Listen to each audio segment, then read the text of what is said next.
Now, what do you hope is going to come out of this conference? Do you want to make recommendations that business leaders or government leaders might want to implement? No recommendations. The people who come to this summit, they can do their own recommendations pretty often. They're often in key positions. I don't think that anybody here needs to have any common declaration, that we agree on any policy recommendations. It's more that people come here and exchange ideas. So do you feel that people who come here who are maybe business leaders or government leaders will get ideas and they'll go back and implement those ideas in their own jobs? Exactly.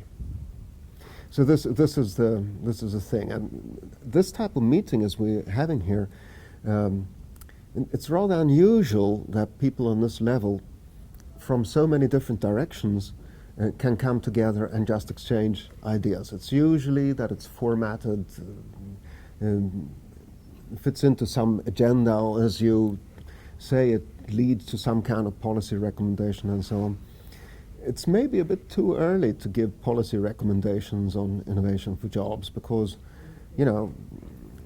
how do we know the answers when we don't even know the questions yet? But we actually address jobs for everybody. When we met a few years ago, we put together a group of innovation leaders and my friend who's the former Minister for Employment, to discuss this issue, we noticed that most innovation people could only discuss jobs for engineers. So it didn't matter how we discussed, we just landed on, what we need to teach engineers so that industry can hire them. But in this summit now, I'm very happy to say that we're now discussing jobs for everybody.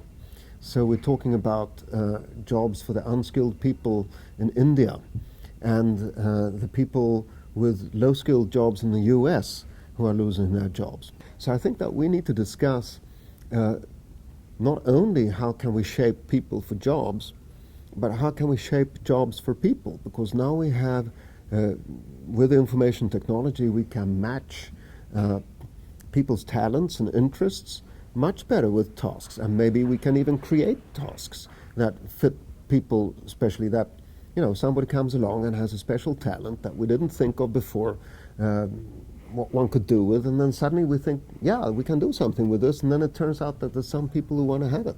So we're talking about a kind of clearinghouse, which obviously would have a lot of value, but are we also talking about a change of basic attitude?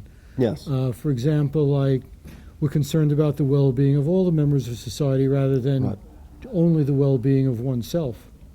Yes, I believe so. I believe that community is extremely important. With that said, I also believe that individual freedom is extremely important.